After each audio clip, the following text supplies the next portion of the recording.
রাঙামাটির বনরূপা বাজার গেল ২০ সেপ্টেম্বর পাহাড়ি বাঙালিদের মধ্যে এখানে সংঘর্ষের সূত্রপাত হয়। তবে সরকারের উচ্চ পর্যায়ের প্রতিনিধি দলের পরিদর্শন ও আলোচনা করে সংকট নিরসনে ব্যবস্থা নেওয়ায় আতঙ্ক কাটিয়ে চেনা ছন্দে ফিরেছে পার্বত্য জেলা রাঙামাটি।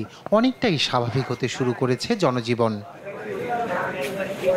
৭২ ঘন্টার অবরোধ শেষে সড়কগুলো আবারও পুরনো রূপ পেতে শুরু করেছে।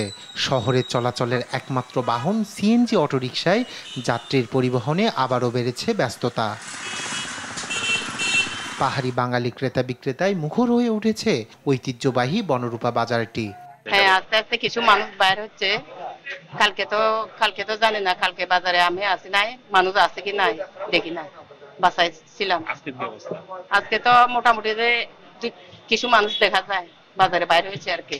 একটু বের হচ্ছে মানুষ, এতদিন অনেকদিন আতঙ্কে ছিল, ঘটনাটাও অনেক বড় ছিল। এখন আমরা সবাই আতঙ্কে ছিলাম আগে, এখন একটু বাইর হচ্ছে, মোটামুটি দেখি কি অবস্থা হয়।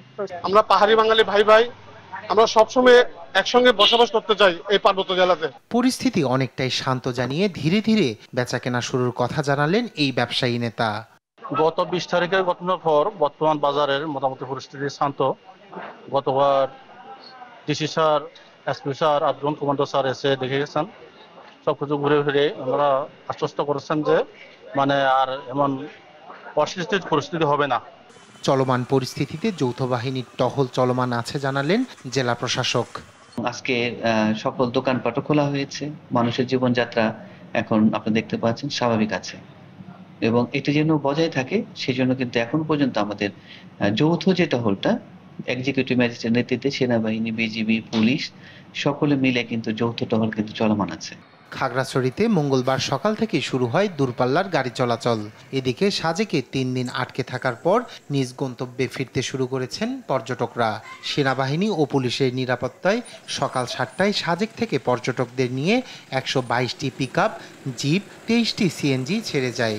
এর বাহিরে শতাধিক মোটরসাইকেলে করে সাজেক ছেড়েছেন বহু পর্যটক। সকল সংকট কেটে আবারও পার্বত্য চট্টগ্রামে সম্প্রীতি প্রতিষ্ঠা হোক প্রত্যাশা সবার। রায়হান কবি শুভ্র, নিউজ ডেস্ক, দেশ টিভি।